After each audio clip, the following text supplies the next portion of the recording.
Introduction. Mind Power. The Man Who Thought His Way.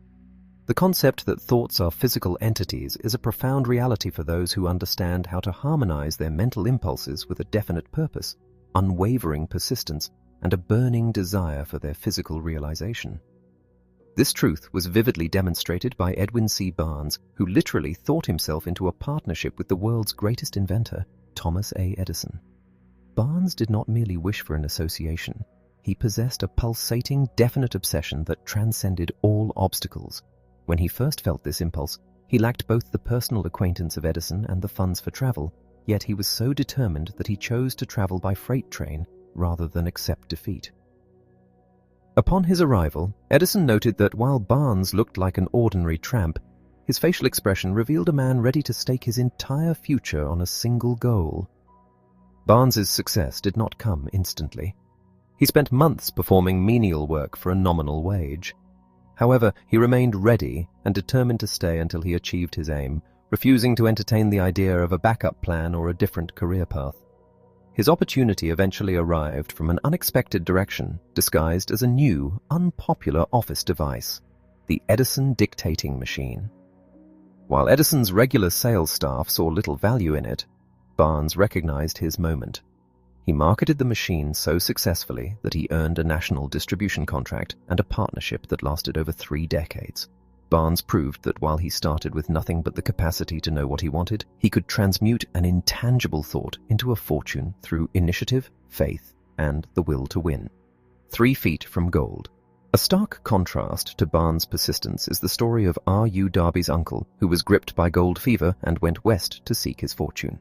After weeks of labor, he discovered a rich vein of ore but lacked the machinery to extract it. He returned home, raised the necessary funds from relatives, and began mining. The first car of ore proved it was one of the wealthiest mines in Colorado. Then the vein suddenly disappeared. They drilled desperately, but eventually gave up and sold the machinery to a junkman for a pittance. The junkman, however, sought expert counsel from a mining engineer who calculated that the vein would be found exactly 3 feet from where the Darbys had stopped. The junkman took millions from the mine because he knew to check for fault lines. R.U. Darby later recouped his losses by applying this lesson to the life insurance business. He became one of a small elite who sold over $1 million in insurance annually by reminding himself, "I stopped 3 feet from gold, but I will never stop because people say no." His success was born from the realization that failure is often a cunning trickster that trips people when victory is almost within reach. A 50-cent lesson in persistence. Darby also witnessed a powerful display of persistence in an old mill where his uncle, a man with a fierce temper, was confronted by a small child, the daughter of a sharecropper. The child demanded 50 cents for her mother. Despite the uncle's rough commands to leave and even his threat of a beating with a barrel stave, the child stood her ground. When the uncle approached her, she screamed with defiance, "My mama's got to have that 50 cents!" Stunned by her intensity, the man backed down and gave her the money. This child had accidentally tapped into an irresistible power that Darby eventually recognized as the same force needed for successful sales. He realized that most of his sales were made after a prospect had initially said no. Success and failure are rooted in such simple, often commonplace experiences, and the ability to convert defeat into a stepping stone is the central theme of this philosophy. One sound idea, backed by a plan and purpose, is all that is required to achieve success. When riches finally come, they arrive so quickly and in such abundance that one wonders where they were hidden during the lean years. You are the master of your fate, the captain of your soul. The poetic assertion that we are masters of our fate is true because we possess the power to control our thoughts. The universe is composed of energy that adapts to the nature of the thoughts we hold, influencing us to transmute them into physical reality without discriminating between constructive or destructive impulses. Our brains become magnetized by our dominating thoughts, attracting the people and circumstances that harmonize with them. To accumulate riches, one must first magnetize the mind with an intense desire until that desire drives the creation of definite plans. These principles are not the invention of one person, but were distilled from the lives of over 500 individuals who rose from poverty to great wealth. This philosophy is factual and has the power to change a financial destiny, as shown by the success of Senator Jennings Randolph. After hearing these principles in a commencement address, Randolph appropriated them to build a distinguished career in the national government. He eventually wrote to acknowledge that a burning desire to be and to do is the essential starting point for any dreamer, as dreams are never born of indifference or a lack of ambition. Chapter 1. Desire, the starting point of all achievement. The transformation of a mere thought into its physical or material equivalent begins with a state of mind that is far more than a simple wish or hope. It requires a keen, pulsating obsession that transcends all else, a burning desire so intense that it becomes the primary motivating force in one's life. Edwin C. Barnes exemplified this when he sought a partnership with Thomas A. Edison. He did not arrive at Edison's laboratories looking for a job, but with a definite purpose to become an associate. Despite starting in a menial position for years, Barnes never wavered in his mental conviction that he was already Edison's partner. His success was not a matter of luck, but the result of choosing a single, definite goal and burning all bridges of retreat until only victory or ruin remained. This principle of burning one's ships is essential for anyone who seeks to win. It is the difference between those who succeed and those who fail when faced with adversity.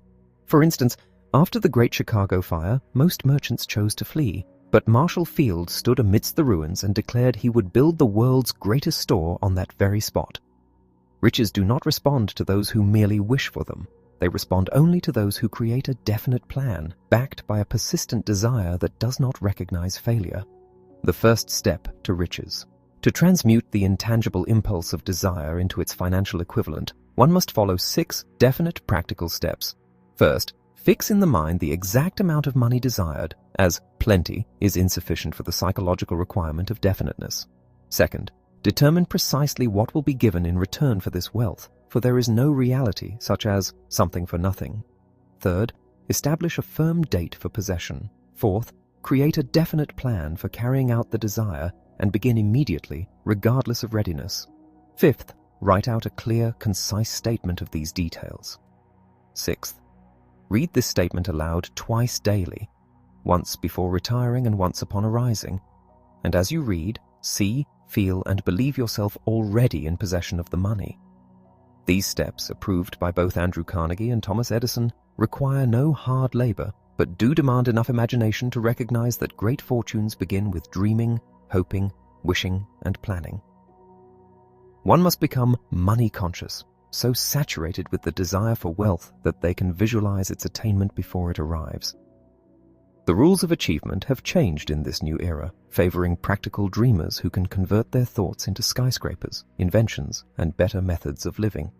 Every failure carries with it the seed of an equivalent success, provided the dreamer refuses to quit. Desire outwits Mother Nature. The incredible power of desire is perhaps most profoundly seen when it overcomes physical limitations that nature itself seems to have imposed. When my son was born without any external sign of ears and was predicted to be deaf and mute for life, I refused to accept that reality. I reached a silent decision that he would hear and speak, and I dedicated myself to transplanting my burning desire into his mind. Through persistent effort, bedtime stories designed to build self-reliance, and a refusal to allow him to use his disability as an alibi, we discovered he could hear slightly through bone conduction. He grew up attending regular schools, and during his final week of college, he tested a new hearing device that finally gave him normal hearing. His lifelong desire became a reality. He then transformed his disability into his greatest asset by writing to the manufacturer and eventually dedicating his life to helping others with hearing impairments. This miracle was achieved through 3 acts. I mixed faith with the desire I passed to him, I communicated it persistently for years, and most importantly, he believed me. There is truly nothing that belief combined with a burning desire cannot make real. Chapter 2. Faith. Visualization and belief in the attainment of desire. The second step to riches. Faith operates as the master alchemist of the human consciousness. When unwavering belief is seamlessly integrated with our thoughts, the subconscious mind immediately captures this unified energy. It then translates this mental frequency into a spiritual force, broadcasting it into the universe, much like the profound resonance of deep prayer. Among the most potent of human emotions are faith, love, and sexual energy. When these three powerful forces intertwine, they profoundly alter the nature of our thoughts. This combination grants our mental impulses direct access to the subconscious, converting them into a spiritual equivalent that is recognized and acted upon by the universe's infinite intelligence. While love and faith are inherently spiritual and sexual energy is biological, their fusion bridges the finite human experience with the boundless power of creation. How to develop faith. To truly grasp how an abstract desire transforms into tangible wealth, one must understand the pivotal role of self-suggestion. Faith is not simply an elusive concept granted to a fortunate few. It is an active state of consciousness that can be deliberately cultivated. By repeatedly feeding affirmations and specific directives to the subconscious mind, a person can manufacture belief where it might not have existed before. Consider the ultimate goal of acquiring financial abundance. By consistently practicing the instructions surrounding autosuggestion, you can genuinely persuade your subconscious mind that the object of your desire is already yours. The subconscious accepts this conviction without question, processes it, and returns it to your conscious awareness as an unshakable faith, accompanied by the precise strategies needed to achieve your goal. Explaining how to cultivate faith to someone who has never experienced it is akin to describing the color red to someone born blind. However, it is a psychological certainty that through the deliberate repetition of thoughts, the mind begins to absorb and mirror its dominant influences. This principle explains the tragic descent of the criminal mind.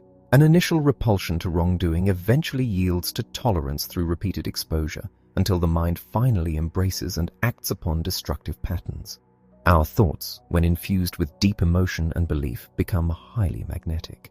They attract corresponding circumstances, people, and energies. A negative expectation of failure or poverty acts as a self-fulfilling prophecy, instructing the subconscious to materialize disaster just as effectively as a positive mindset materializes abundance. Therefore, you hold the power to direct your subconscious by vividly acting and feeling as though your desired wealth is already in your possession. Faith is a state of mind which may be induced by autosuggestion. For centuries, religious leaders have urged their followers to have faith, yet they rarely provide a practical mechanism for acquiring it. The truth is that faith is a mental condition that can be systematically engineered through self-suggestion. It is the elixir that breathes life, power, and momentum into any thought.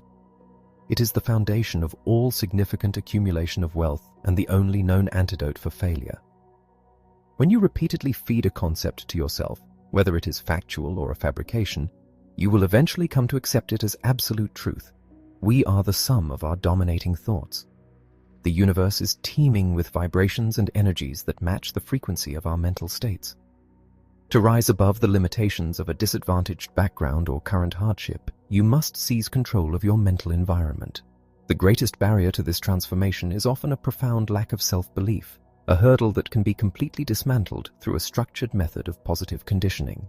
Self-confidence formula. To construct an unbreakable foundation of self-assurance, one must adopt a rigorous mental contract. First, recognize that you possess the inherent capacity to achieve your ultimate purpose in life. Demand of yourself continuous, unyielding action toward that destiny. Second, understand that your dominant thoughts will inevitably reproduce themselves in physical reality.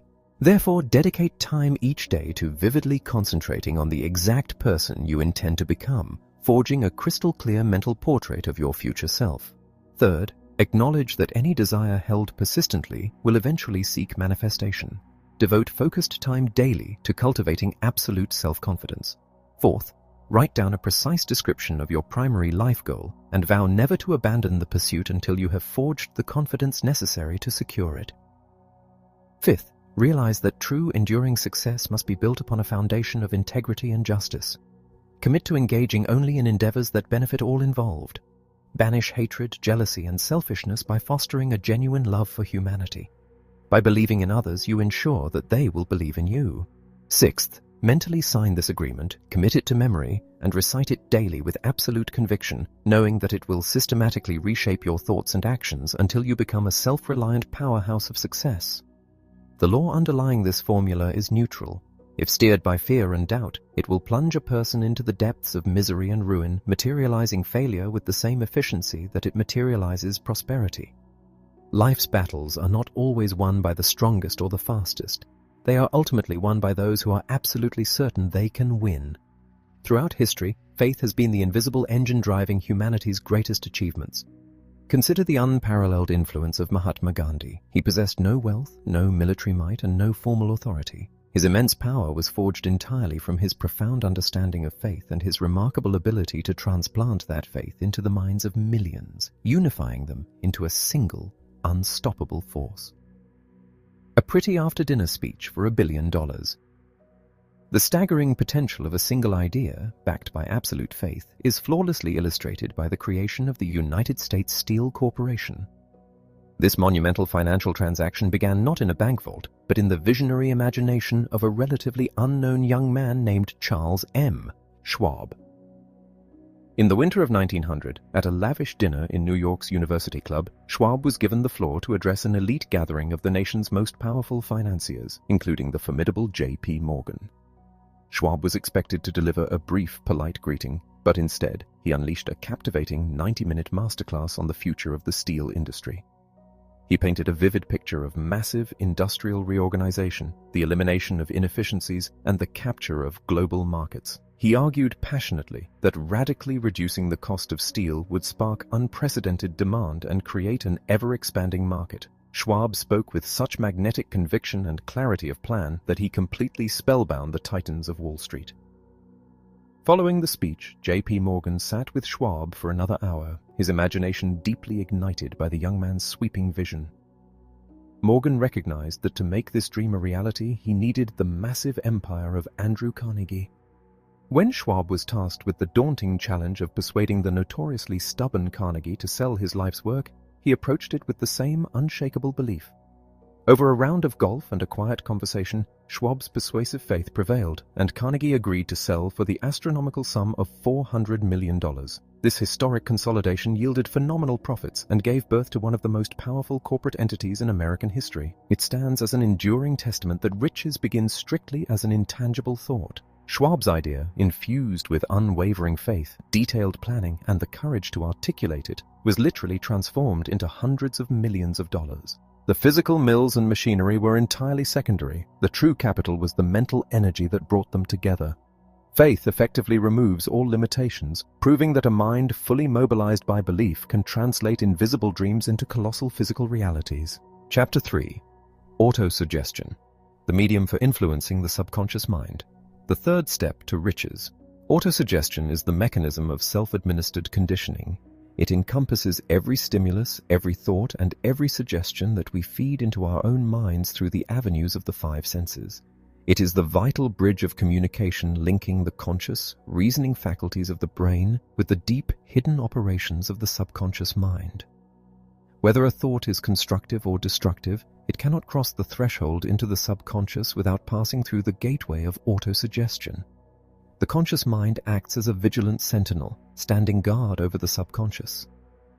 Nature has endowed humanity with the absolute power to control what material passes this sentinel, yet tragically, the vast majority of people never exercise this profound privilege. This widespread neglect is the primary reason why so many languish in poverty and defeat.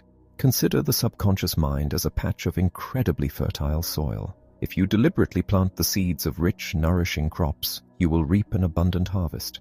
But if you abandon the garden, allowing the wind to blow in whatever random seeds it carries, the soil will indiscriminately nurture a wild, suffocating tangle of weeds. Autosuggestion is the intentional act of planting the exact seeds you wish to see grow. By failing to use it, you abandon your mental garden to the weeds of fear, doubt, and limitation. To translate an intangible desire into its physical equivalent, it is not enough to simply read a written statement of your goals. If you monotonously chant your desires without injecting them with deep, vibrating emotion, you are wasting your time. The subconscious mind is entirely deaf to cold, unfeeling reason. It only awakens and springs into action when it receives instructions that have been baptized in profound emotion. If you fail to achieve results initially, it is almost certainly because you have not learned how to fuse your commands with the white-hot intensity of belief. You must willingly pay the price required to influence your own mind, and that price is relentless, unwavering persistence. You cannot cheat the system. No amount of raw intelligence or cleverness can circumvent this psychological law. You must ask yourself if the ultimate prize, the attainment of a money consciousness, or the realization of your highest ambition, is worth the dedicated effort of mastering this principle. Your success in applying autosuggestion will depend heavily on your ability to concentrate. When you close your eyes to visualize the specific amount of wealth or the exact goal you intend to manifest, you must fixate your attention so intensely that you can actually see the physical money in your hands. You must play a perfectly legitimate psychological trick on yourself. You must demand and expect that the subconscious mind will hand over the exact plans necessary to acquire this wealth. Do not passively wait for a logical strategy to appear before you start visualizing. See the objective as already yours right now and instruct your subconscious to provide the means of its delivery. When these plans finally arrive, they will likely flash into your awareness as a sudden inspiration or a deep intuitive hunch. Treat these flashes of insight with the utmost respect. They are direct communications from an infinite source of intelligence. Act upon them instantaneously. If you rely solely on your conscious reasoning to chart your path to wealth, you will be deeply disappointed, for the reasoning faculty is notoriously sluggish and prone to laziness. Your subconscious, fueled by auto-suggested faith, is the true architect of your fortune. Summary of instructions. The fact that you are engaging with this philosophy indicates a sincere search for knowledge and self-mastery. However, merely being a student is not enough. You must approach these laws with absolute humility and a willingness to follow all of them without exception. Selecting only the comfortable instructions while ignoring the rest is a guaranteed formula for failure. To secure the rewards you seek, the preceding concepts must be blended into a daily practical ritual. First, you must seek out a quiet, undisturbed environment, perhaps in bed right before sleep. Close your eyes and speak your written statement aloud so that your own ears can hear the words. State the exact amount of money you intend to acquire, the precise time limit you have set for its arrival, and the specific service or product you intend to give in return. As you speak these words, you must vividly see yourself already holding this wealth. You must feel the texture of it and mentally possess it, demanding that the plan for its physical acquisition be delivered to your conscious mind. Second, you must repeat this deeply emotionalized visualization every single morning when you wake and every single night before you sleep. You must do this until the image of your desire is etched so clearly into your imagination that it feels as real as your own breathing. Third, place a physical copy of this written statement somewhere you will see it immediately upon waking and right before you close your eyes at night. Read it continuously until the words are completely memorized and seamlessly integrated into your daily habits. As you follow this routine, remember that you are not merely reciting words, you are issuing direct, authoritative commands to your subconscious mind. Understand that these commands will be ignored if they are not saturated with faith. At first, this practice may feel abstract, awkward, or even foolish. Human nature is inherently skeptical of new ideas. But if you push through this initial discomfort and persist in spirit and in action, your skepticism will melt into belief, and that belief will harden into an unbreakable faith. It is through this mastery of the subconscious that the ancient philosophers declared we are the masters of our earthly destiny. You are the master of your fate and the captain of your soul, precisely because you possess the extraordinary power to dictate the thoughts that enter your subconscious mind. The principle of autosuggestion is the very keystone of this entire philosophy. Every other law and concept serves merely as a tool to help you apply this one profound truth. Read these instructions repeatedly, underscore the concepts that resonate with you, and apply them with the trusting faith of a child until your subconscious mind has no choice but to surrender to your demands. Chapter 4. Specialized knowledge, personal experiences, or observations. There are two distinct classifications of human learning, general and specialized. General learning, regardless of how vast or comprehensive it might be, holds remarkably little value in the pursuit of wealth. The faculties of the world's greatest universities possess an immense reservoir of general information, yet professors are rarely the ones accumulating vast fortunes. They specialize in the transmission of facts, not in the strategic organization and practical application of those facts toward the attainment of riches. Information remains utterly dormant until it is meticulously arranged into a tangible plan of action and aimed at a specific, lucrative objective. The failure to recognize this crucial distinction has cost countless individuals their highest ambitions. Millions harbor the false belief that knowledge is power. It is nothing of the sort. Knowledge is merely potential power. It only transforms into genuine power when it is harnessed, systematized, and directed toward a definite end. The missing link in all systems of formal education is the tragic failure to instruct students on how to organize and utilize the information they have spent years acquiring. The very word educate originates from the Latin root educo, which means to draw out, to develop from within. An educated person is not necessarily one whose mind is bursting with trivial facts, but rather one who has cultivated their mental faculties to such a degree that they can acquire anything they desire without violating the rights of others. This brings us to the profound realization that formal schooling is merely a starting line. During the First World War, an infamous newspaper editorial branded the great industrialist Henry Ford an ignorant pacifist. Ford, taking offense, sued the paper for libel. In the courtroom, the defense attorneys subjected Ford to a barrage of general knowledge questions, attempting to prove to the jury that he was indeed uneducated. They asked him about the number of soldiers sent to Britain by the colonies and other historical trivia. Finally, fatigued by the relentless and irrelevant interrogation, Ford leaned forward and declared that he had a row of buttons on his desk. By pushing the right button, he could summon an expert to answer any conceivable question related to his business. He challenged the lawyers, asking why he should clutter his own mind with general facts when he had surrounded himself with individuals capable of supplying any specialized information he required. That response silenced the courtroom. It was the undeniable answer of a profoundly educated man. Ford's brilliant courtroom defense perfectly illustrates that the accumulation of great fortunes requires immense power, and power is acquired through highly organized and intelligently directed learning. However, this expertise does not have to reside entirely within the mind of the person accumulating the wealth. The individual who can organize a team of experts possessing the exact information needed to construct and execute a plan is just as educated as the experts themselves. Thomas Edison had mere months of formal schooling, yet he never lacked the specific expertise required to illuminate the world, nor did he die in poverty. If your ambition demands knowledge beyond your own capacity, you can readily bridge that gap by purchasing it or enlisting the specialized minds of others. In modern industry and commerce, the era of the generalist has given way to an environment that fiercely rewards precise capability. To navigate this landscape, one must first determine exactly what type of knowledge is required and the specific purpose it will serve. Once the objective is set, the next step is discovering the most reliable sources for that expertise. It may come from one's own practical experience, from the minds of collaborative partners, from universities, or through the intensive training programs found in public libraries and evening schools. But regardless of its origin, the information must be acquired with intention and immediately woven into a practical framework. The process of continuous learning must never cease on graduation day.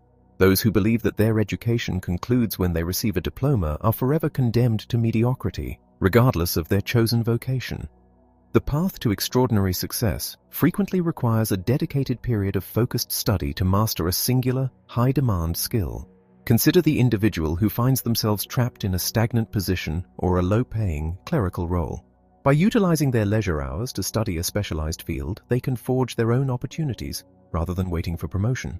Instead of starting at the very bottom of the corporate ladder and hoping to be noticed, an ambitious person can enter the arena armed with a unique, invaluable capability that immediately commands respect and high compensation.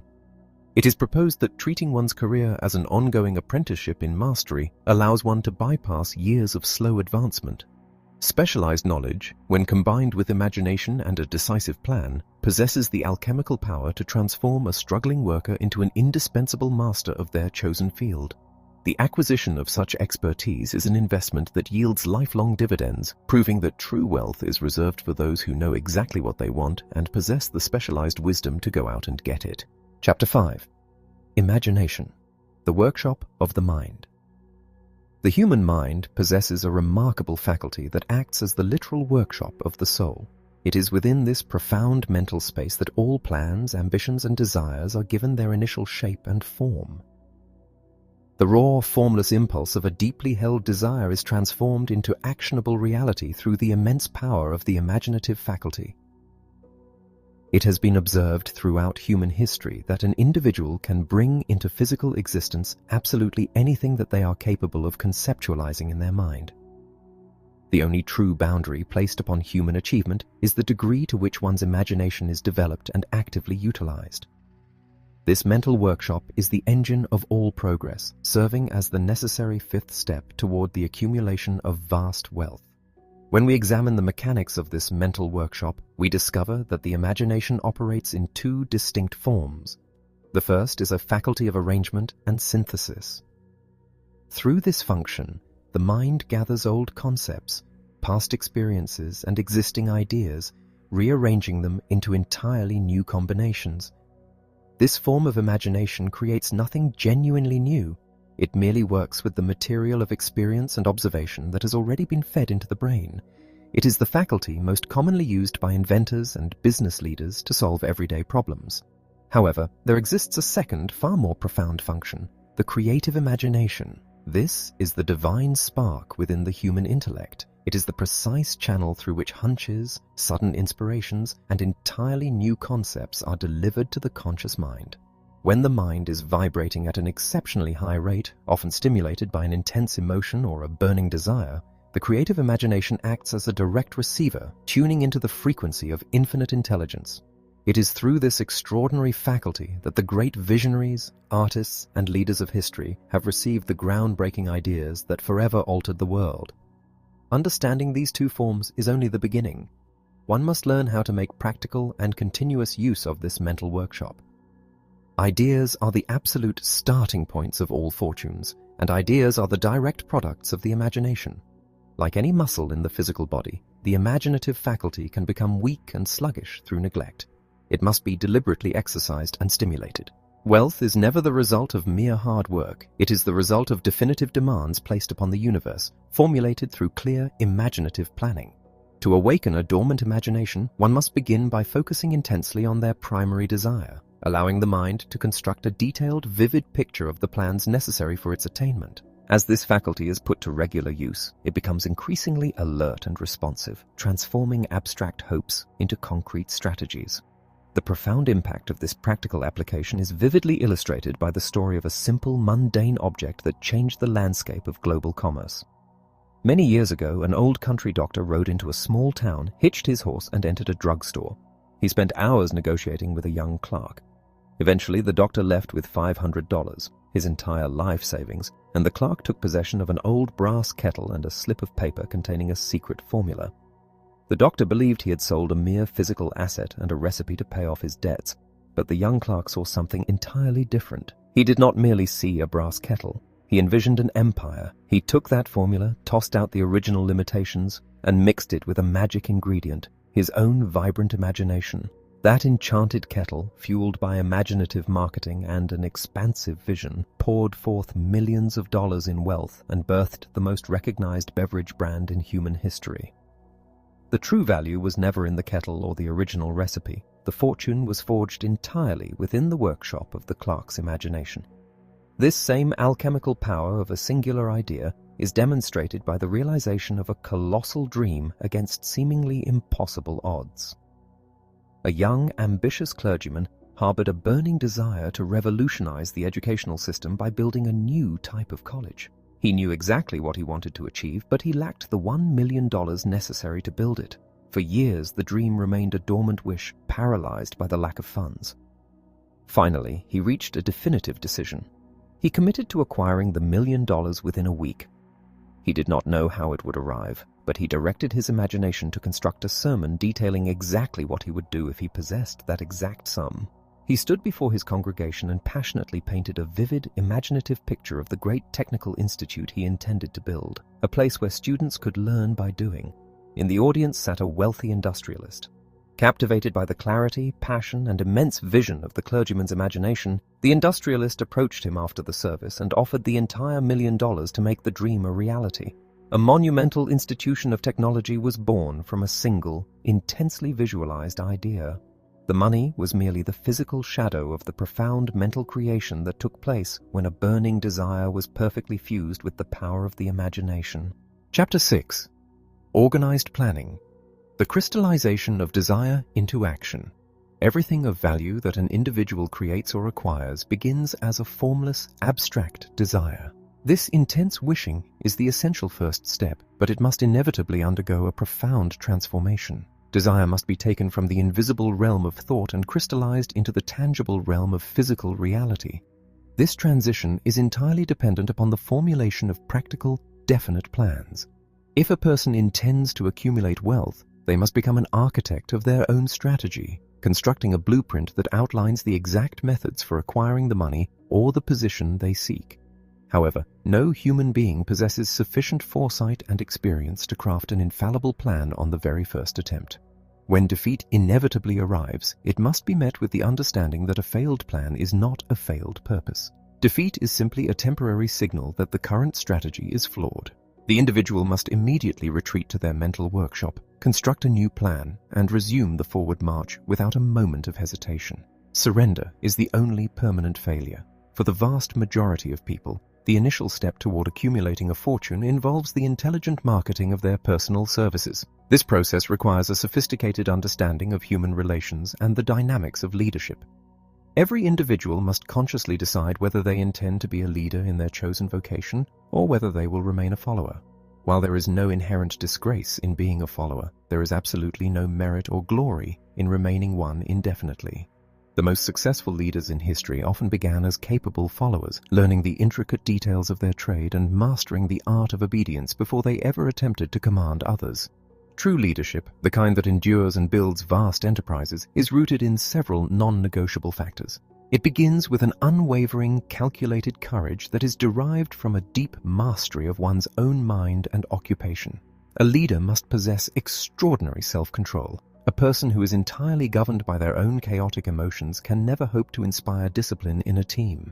This internal governance must be paired with a fierce, unyielding sense of justice, ensuring that fairness dictates every interaction. A leader's mind must be resolute. Decisions must be made swiftly and firmly, demonstrating a profound clarity of purpose. Furthermore, successful leadership is never a matter of guesswork. It requires the meticulous orchestration of definite plans, where every detail is accounted for. The individual in charge must consistently cultivate the habit of doing more than they ask of their subordinates, embracing a heavier burden of work as the price of authority. A magnetic, deeply pleasing personality is equally vital, for genuine leadership relies on the respect and willing cooperation of others, not on the enforcement of fear. This requires a profound sympathy and an active understanding of the personal trials faced by the team. Mastery over the minute details of the operation is essential, as is a complete willingness to shoulder full responsibility for the failures and mistakes of the entire group. Ultimately, the modern leader must foster an environment of seamless cooperation, harmonizing the efforts of many minds toward a single unified objective. Conversely, the landscape of failure is littered with the ruins of those who violated these core principles. Leadership rapidly disintegrates when an individual becomes so paralyzed by the necessity of organizing details that they can no longer direct the broader vision. An arrogant refusal to perform the humble, unglamorous tasks expected of the lowest subordinate reveals a fragile, insecure ego. It is a fatal error to expect elevated compensation merely for what one knows, rather than for the active application of that knowledge. A profound insecurity often drives weak leaders to fear the rising talent of their own followers, leading them to suppress capability rather than nurture it. Without the vital spark of imagination, a leader cannot foresee emergencies or devise rapid solutions when crises arise. Selfishness, the habit of claiming all the glory for the work of the team, instantly breeds bitter resentment. Intemperance in any form destroys the stamina and clarity of judgment required for high-stakes decisions. Furthermore, disloyalty to one's associates, superiors, or subordinates permanently shatters the foundation of trust. Finally, relying upon the sheer authority of a title to enforce compliance is the mark of a dying regime. True leaders require no titles to command profound respect. As society continues to evolve through rapid economic and technological shifts, the demand for an entirely new philosophy of leadership has become desperate. The old methods of dictatorial, forceful command are rapidly becoming obsolete. In the fields of politics, high finance, and global industry, the public now violently rejects exploitation and demands transparent, cooperative guidance. The future belongs to those who understand that leadership is a privilege granted by the consent of the followers, a partnership founded upon mutual benefit and strict ethical integrity. To seize these emerging opportunities, one must meticulously market their personal services through the most effective available channels. Relying on disorganized luck is a fool's errand. One might engage highly reputable employment agencies to access vast networks of demand, or strategically place personal advertisements in the specialized publications consumed by their target industry.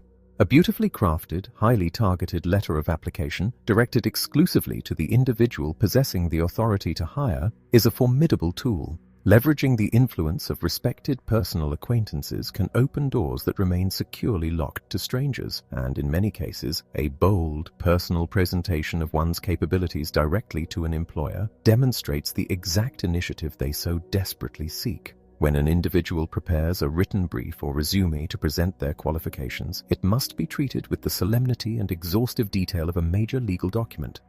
A vague, poorly organized summary will guarantee immediate rejection. The document must precisely detail one's educational background and clearly illuminate any specialized training that is directly relevant to the specific problem the employer needs to solve. A comprehensive history of past experience must be provided, fortified by strong, verifiable references from individuals of impeccable standing. A clear photograph lends a crucial human element to the presentation. Most critically, the applicant must never ask simply for a job. They must state unequivocally the exact position they intend to fill and passionately articulate the precise reasons they are uniquely equipped to excel in that role. To entirely eliminate the employer's risk, a genuinely confident individual will frequently offer to work on a probationary basis, allowing their results to serve as their final argument. Every page of this document must be immaculate, reflecting the exact degree of care and precision the applicant will bring to the position itself. The landscape of employment has undergone a profound transformation, ushering in the new way of marketing services. Jobs are now partnerships. In the past, the relationship between an employer and an employee was often dictated by a rigid authoritarian hierarchy, resembling a master and servant dynamic. Today, this archaic structure has been entirely dismantled by the demands of a modern economy. The enlightened worker no longer views themselves as a mere cog in a machine, submitting to the arbitrary whims of management. Instead, they must recognize their role as an equal partner in a cooperative enterprise. The employer, the employee, and the public they serve form an inseparable triad. If the worker fails to deliver excellence, the public withholds its patronage, the business suffers, and the partnership collapses. Therefore, an individual must approach the marketing of their personal services with the mindset of a chief executive negotiating a mutually beneficial alliance. You are not begging for a wage, you are offering a vital component that the enterprise requires to thrive. When you begin to view your contributions through this lens, it becomes essential to calculate your capital value. Your brain, your specialized knowledge, and your capacity to render useful service are tangible economic assets, entirely comparable to a functioning factory or a piece of valuable real estate. If you earn an annual income of $50,000 and we assume an interest rate of 5%, your brain has a capitalization of $1 million. You are $1 million enterprise. This stark economic reality demands that you manage your mind and your habits with the exact same rigor that a board of directors applies to a massive corporation. If you permit your capital value to depreciate through laziness, ignorance, or a negative attitude, you are committing financial sabotage against your own enterprise. Conversely, by continually upgrading your specialized knowledge and refining your ability to cooperate with others, you actively compound the worth of your personal capital. Despite the immense potential inherent in every individual, the landscape of human endeavor is littered with the wreckage of unfulfilled promise. To safeguard your enterprise, you must ruthlessly examine the 30 major causes of failure. How many of these are holding you back? It is a painful but necessary philosophical inquiry. Failure rarely strikes without warning. It is almost always the inevitable harvest of chronic, subtle defects in character and strategy. Some individuals are born with an unfavorable hereditary background, possessing a genuine deficiency in brain power, which is the only cause of failure that cannot be easily remedied, though it can be mitigated through the aid of a mastermind group. Yet, the vast majority of failures are entirely self-inflicted. They begin with a profound lack of a well-defined purpose in life. A person without a central, dominating goal is like a ship without a rudder, destined to drift aimlessly until it shatters against the rocks. This drift is frequently accompanied by a tragic lack of ambition to aim above mediocrity, an indifference that paralyzes any attempt at progress. Insufficient education is another barrier, though it is easily overcome by those who understand that true education is self-acquired through persistent study. However, even the sharpest intellect is rendered useless by a lack of self-discipline. Before you can hope to control external circumstances, you must first master yourself, conquering the destructive appetites and negative emotions that silently drain your vitality. Ill health, often stemming from poor physical habits and chronic negative thinking, destroys the stamina required for sustained effort. Unfavorable environmental influences during childhood can bend the sapling of a mind toward criminality or despair, requiring a massive exertion of will to straighten. But perhaps the most universal destroyer of human potential is procrastination. It is the insidious habit of waiting for the right time to begin, a time that simply never arrives. This delay gives birth to a fatal lack of persistence. Many are excellent starters, but notoriously poor finishers, abandoning their plans at the very first sign of defeat. A negative personality is equally disastrous. Success is achieved through the willing cooperation of others, and a repellent, abrasive demeanor instantly repels the very people whose help you desperately need. The lack of a controlled sexual urge and the failure to transmute this immense biological energy into creative ambition dissipates a person's greatest driving force. Similarly, the uncontrolled desire for something for nothing manifests in the destructive habit of gambling, leading countless individuals to financial ruin in the vain hope of bypassing the law of equivalent exchange. The lack of a well-defined power of decision leaves a person permanently paralyzed at the crossroads of life, endlessly debating while others seize the day. This indecision is usually rooted in one or more of the 6 basic fears, which must be systematically entirely eradicated. Choosing the wrong mate in marriage introduces a profound, inescapable misery that destroys all ambition and peace of mind. Overcaution, the paralyzing fear of taking calculated risks, ensures that a person is left only with the meager remnants left behind by the bold. Selecting the wrong associates in business, particularly those who lack integrity or vision, will inevitably drag you down to their level. Superstition and prejudice are forms of intellectual cowardice that blind the mind to reality. Choosing the wrong vocation guarantees a life of drudgery, as no one can achieve greatness in an endeavor they fundamentally despise. A lack of concentration of effort diffuses one's energy across too many scattered interests, mastering none. The habit of indiscriminate spending ensures perpetual financial slavery, destroying the economic cushion necessary to seize sudden opportunities. A lack of enthusiasm renders a person invisible and unpersuasive. Intolerance, the refusal to entertain new ideas or respect differing beliefs, isolates the mind and halts all intellectual growth. Intemperance in food, drink, or sexual activity destroys the delicate machinery of the brain and body. The inability to cooperate with others is a fatal flaw that results in the immediate loss of all significant positions of power. The possession of power that was not acquired through self-effort, such as inherited wealth, is frequently a curse that breeds arrogance and eventual ruin. Intentional dishonesty is an absolute, unforgivable violation of natural law. Once discovered, it destroys one's reputation permanently. Egotism and vanity act as red flags, warning others to keep their distance.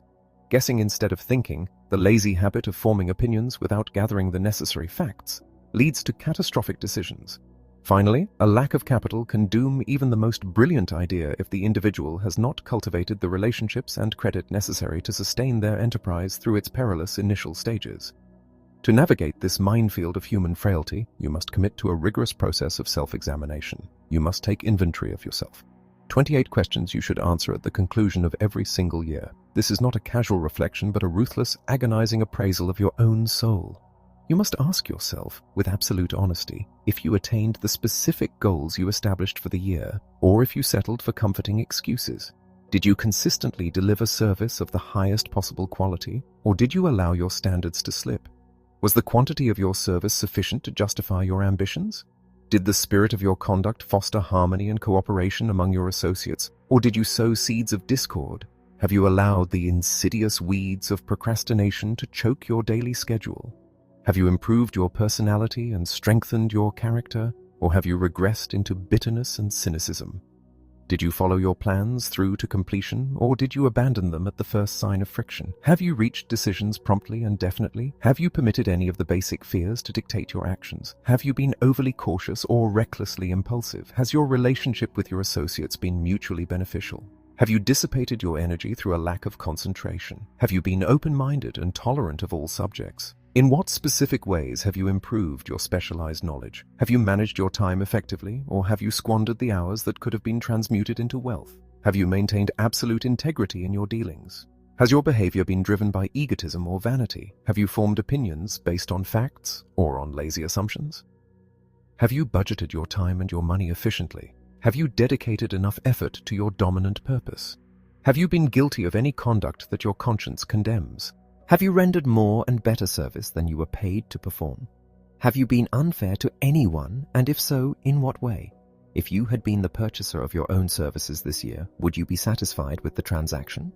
Are you in the right vocation? Has the purchaser of your services been satisfied? What is your present rating on the fundamental principles of success? These questions must be answered with unflinching candor, preferably with the assistance of an objective, trusted associate who will not hesitate to expose your self-deceptions.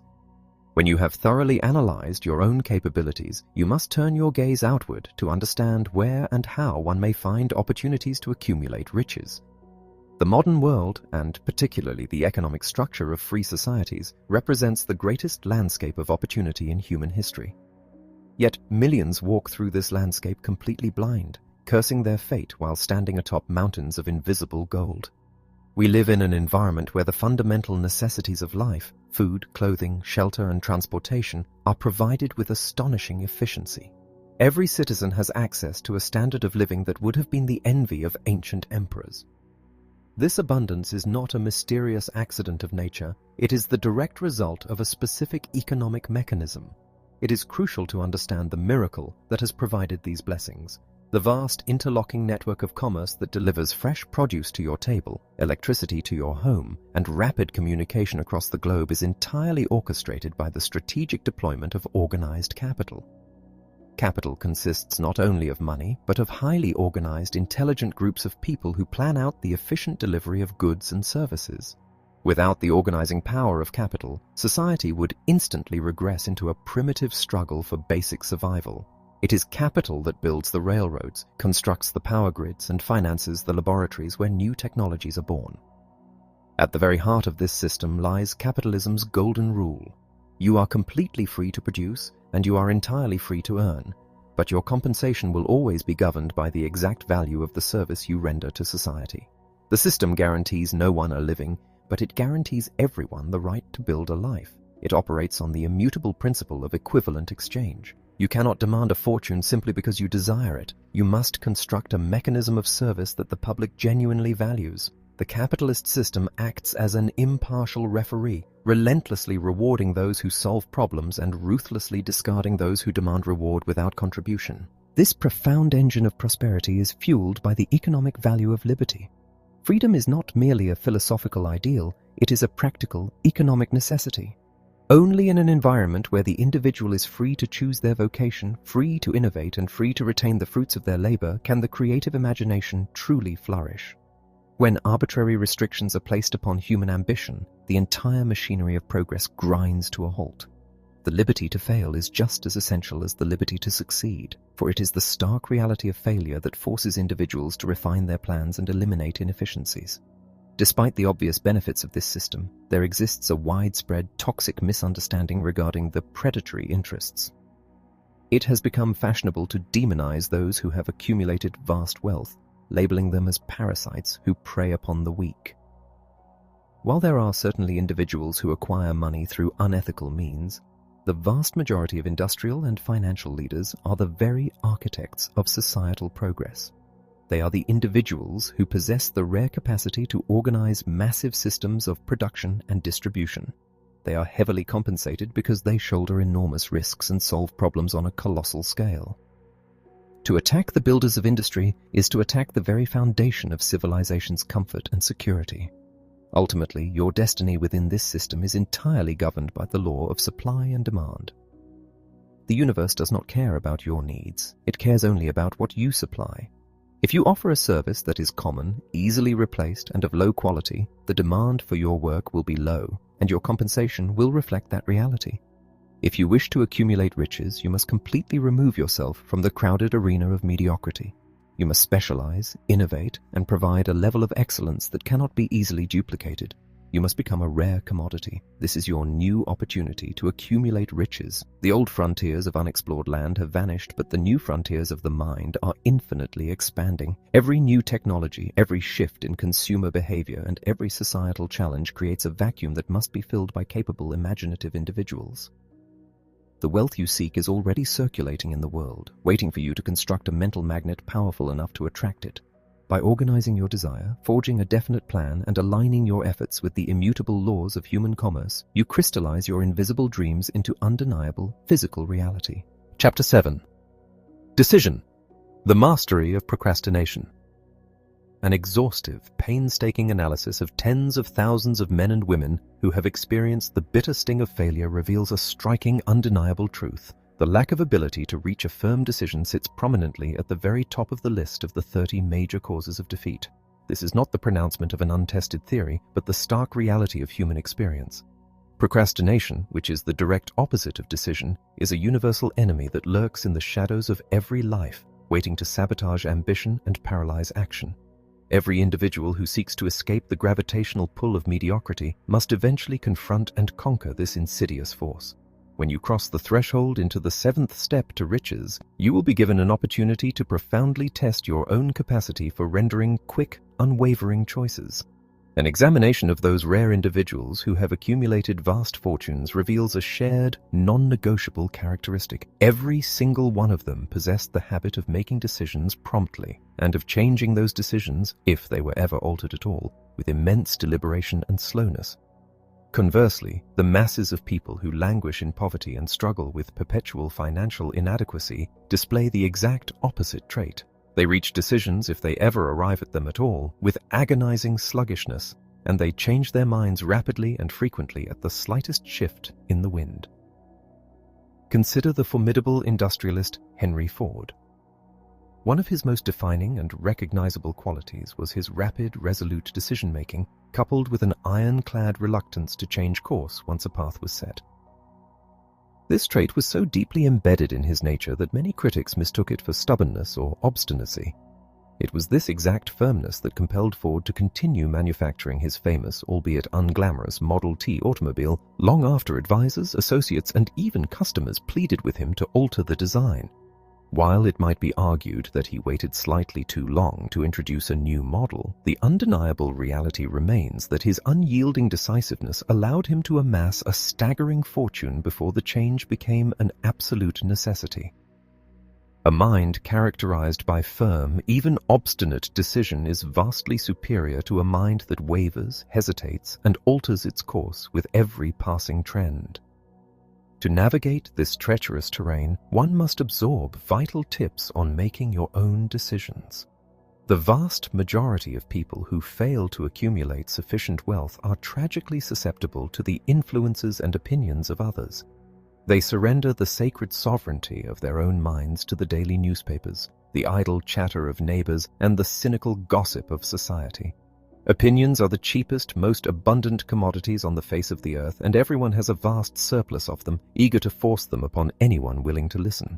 If you permit your choices to be steered by the random opinions of the crowd, you will find it impossible to succeed in any major undertaking, let alone the monumental task of transmuting your deepest desires into tangible wealth.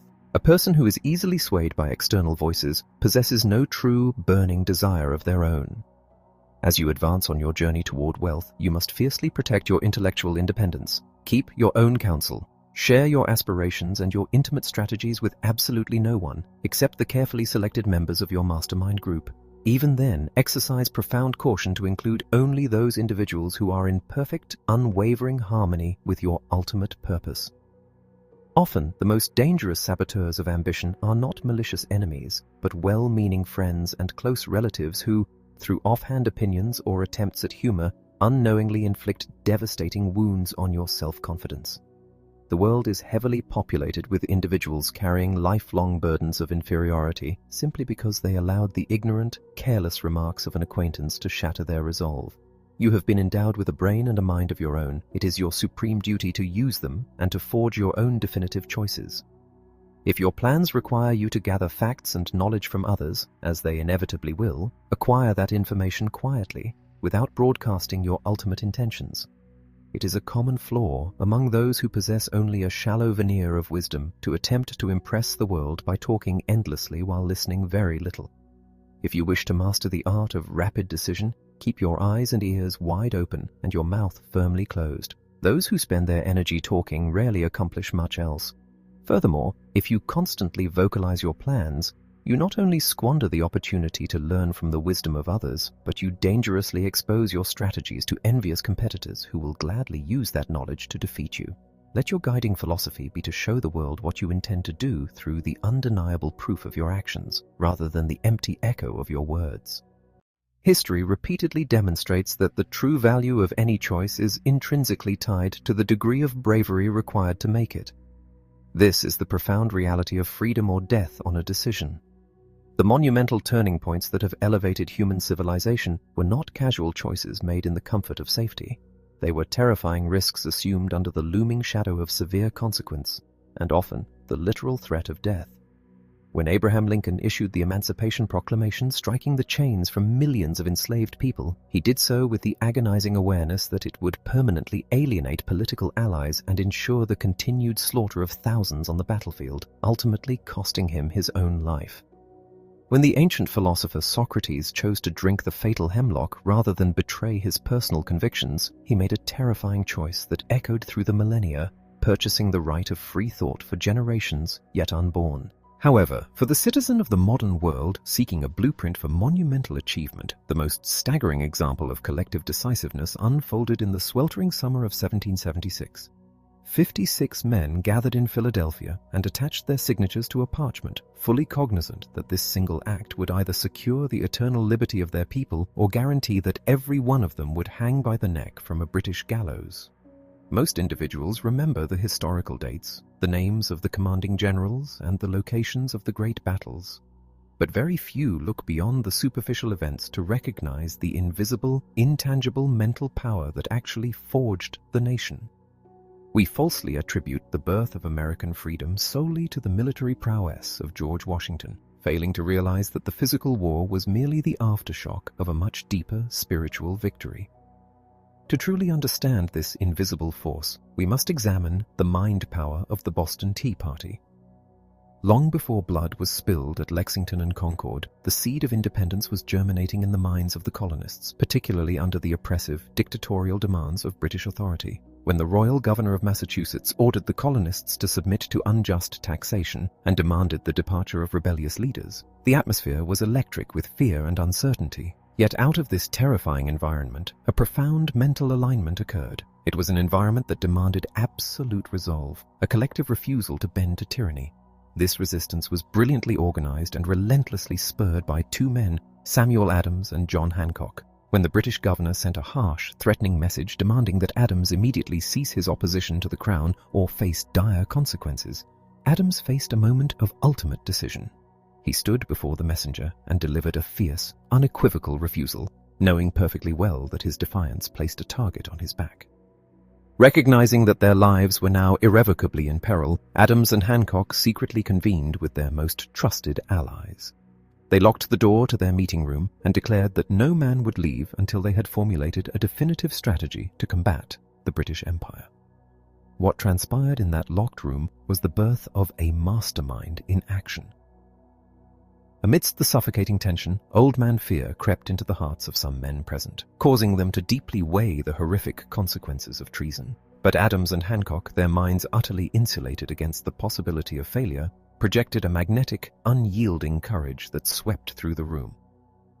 Through the immense power of their focused will, they harmonized the minds of their colleagues, leading to the creation of the Correspondence Committee, a vital network designed to unify the scattered colonies in their resistance. This organized defiance ultimately set the stage for the decision that changed the history of the world. The unified resistance conceived by that early mastermind group necessitated the gathering of the First Continental Congress. Men of immense intellect and unwavering purpose, such as Thomas Jefferson and Patrick Henry, began to boldly articulate the inherent rights of the people, defying the threat of execution for high treason. They were individuals completely devoid of military might, financial backing, or formal global authority, yet they sat in solemn assembly, harnessing the only true power they possessed, the supreme capacity to align their minds toward a single, consuming objective. This gathering built the momentum toward the most important date in American history, a moment not defined by the firing of cannons, but by the quiet, deliberate scratching of a quill pen. On the 4th of July, 1776, the culmination of years of organized planning, intense desire, and unyielding persistence was realized.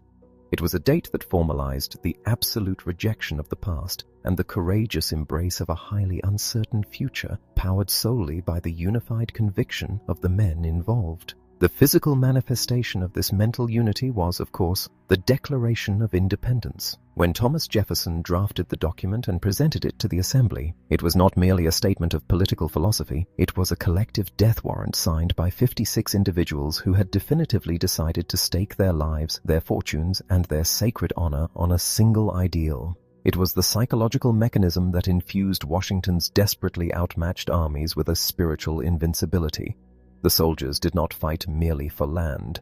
They fought as the living extension of that monumental decision. The creation of the United States of America was not a miracle of military logistics, but the inevitable physical equivalent of a collective burning desire. When you study this historical triumph, you witness the magnificent reality of the power of a mind that knows its own purpose.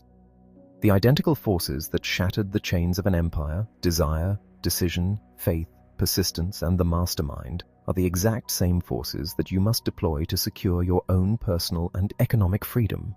The laws of nature that allowed a fledgling, impoverished group of colonies to overcome the greatest military superpower on Earth are completely impartial and infinitely available to you today. Indecision is a toxic habit cultivated through years of aimless drifting, but it can be permanently eradicated the moment you recognize that financial independence, professional triumph, and lasting wealth will never casually drift into your life.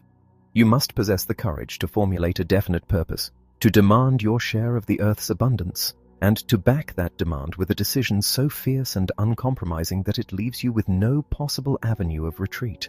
Chapter 8. Persistence. The sustained effort necessary to induce faith. The eighth step to riches is the vital, sustaining force that ensures the process of transmuting a deeply held desire into its monetary equivalent does not wither and die on the vine. The entire foundation of persistence rests upon the immense power of the human will. When willpower and intense desire are combined in perfect proportion, they forge an absolutely irresistible partnership. The individuals who have amassed colossal fortunes are frequently entirely misunderstood by the general public. They are often mischaracterized as cold-blooded, ruthless, or unfeeling. In truth, what the masses perceive as a lack of emotion is simply the awesome spectacle of an individual whose willpower is completely subjugated to a singular burning objective. Without this sustained effort, one is absolutely defeated before the journey even begins. With it, defeat is transformed from a permanent state into a mere temporary inconvenience. The universe itself seems to silently test every individual's resolve, placing obstacles in their path to see if their desire is genuine or merely a passing whim. Your persistence test begins the very moment you attempt to put your newly organized plans into motion. It is a psychological reality that the overwhelming majority of people are eager to launch a new enterprise, but they are equally eager to abandon it the instant they encounter genuine opposition. The very first sign of friction causes them to retreat to the comfort of their previous limitations. To pass this test, you must recognize that the mind operates on the fuel you provide it.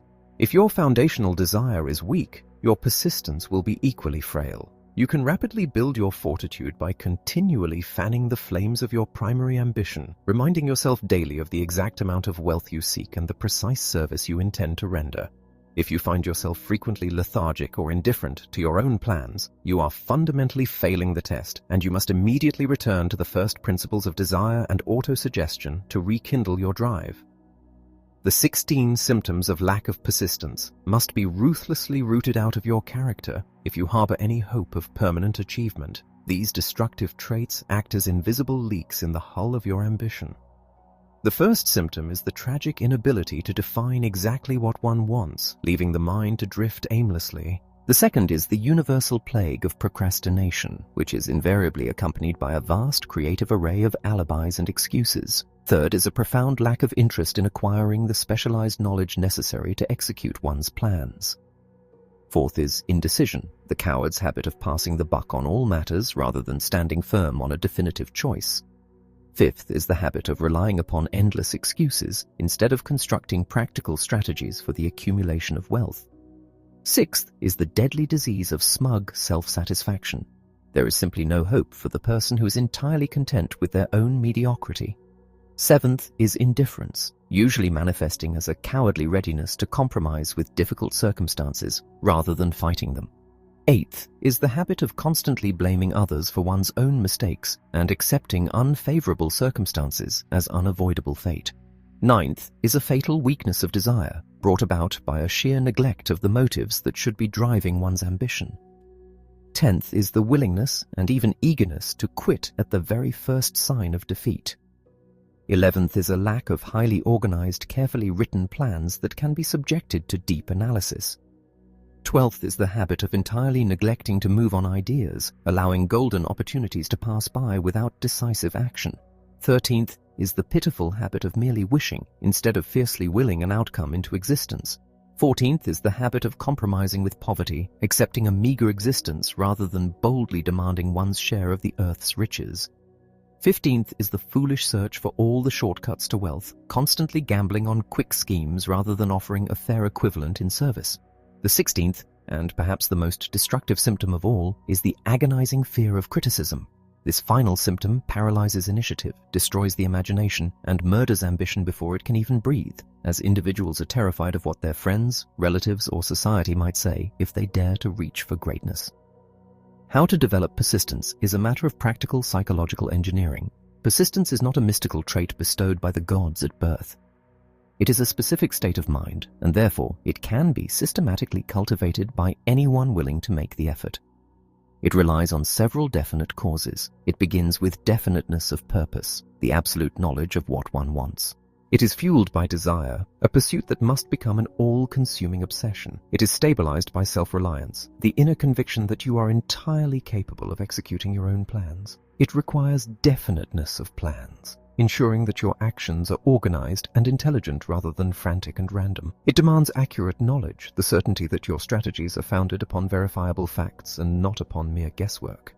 It thrives on cooperation, the harmonious alignment of effort with others who share your vision. It is enforced by sheer willpower, the conscious habit of entirely focusing one's thoughts upon the construction of plans until they become reality. Finally, persistence is cemented by the awesome power of habit. The mind eventually absorbs and permanently records the daily experiences it is fed. By repeatedly forcing yourself to act courageously in the face of fear, the fear is starved of oxygen and eventually dies.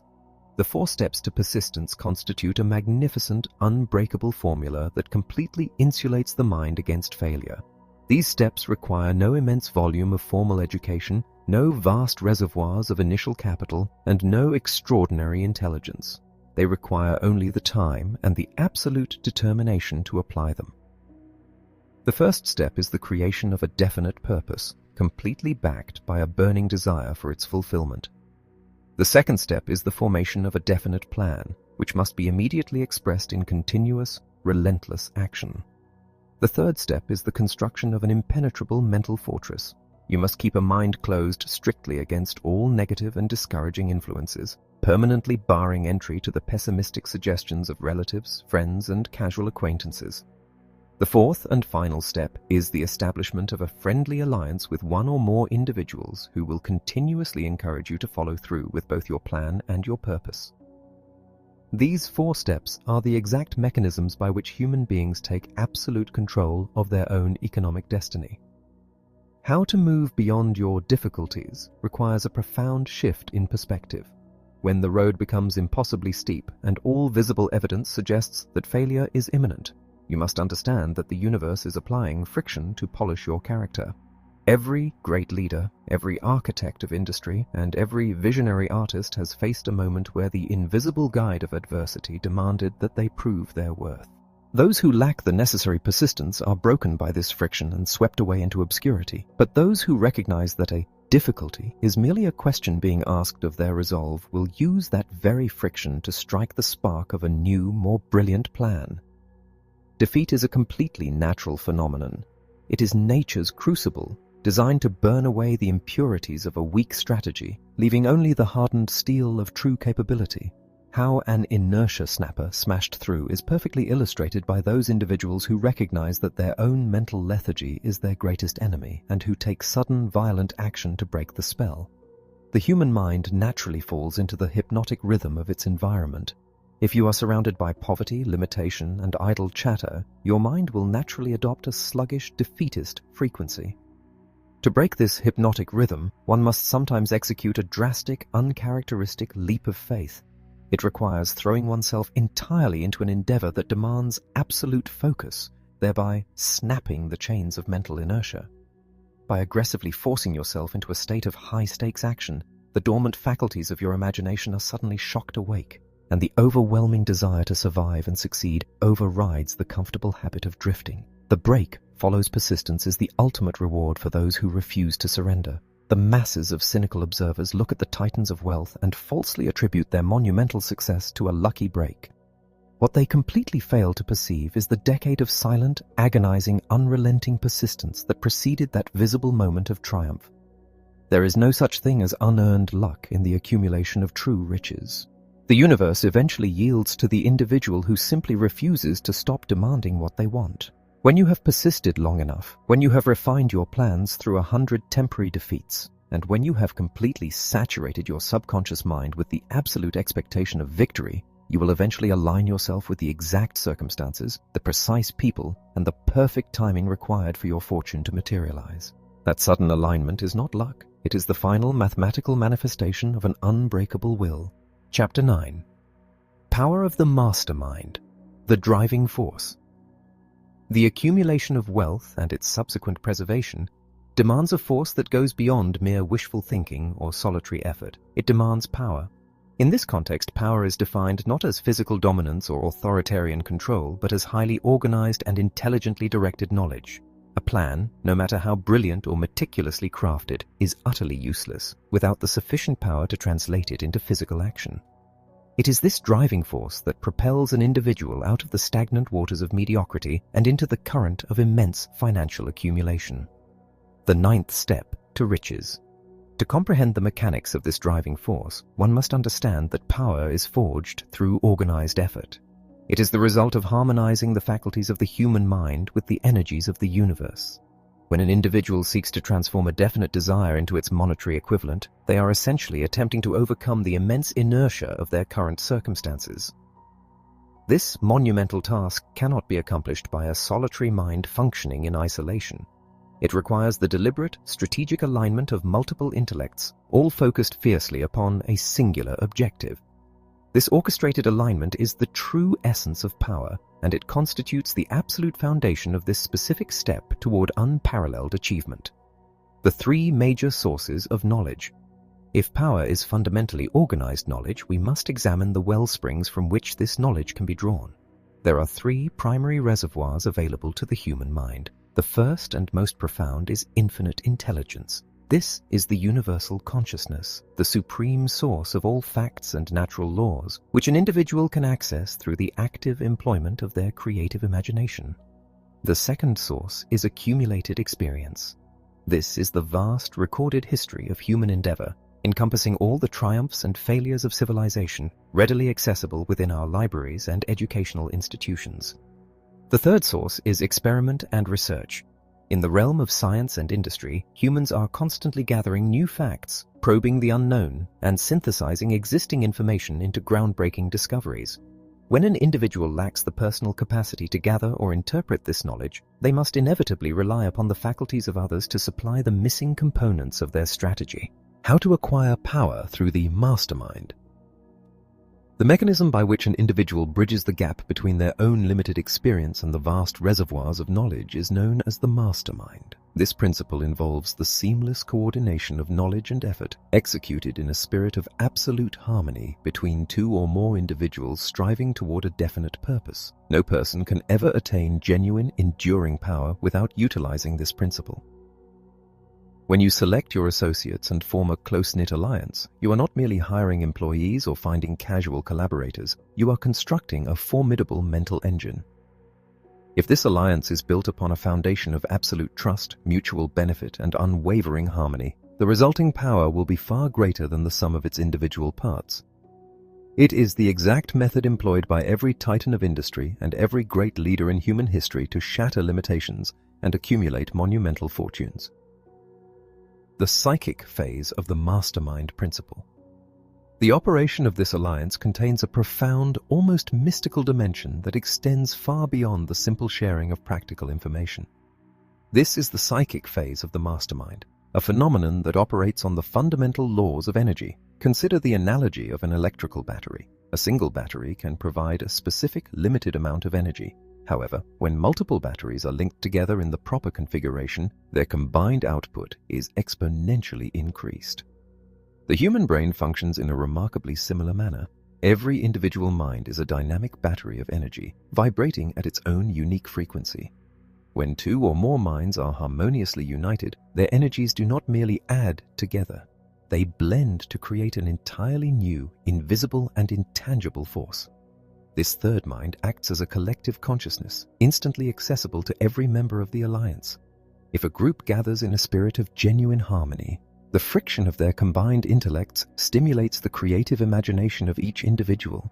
The resulting surge of mental energy grants them direct access to the profound depths of infinite intelligence, allowing them to formulate plans and perceive opportunities that would remain forever hidden to the solitary thinker. This psychic synergy is the absolute secret behind the seemingly superhuman achievements of those who possess true power.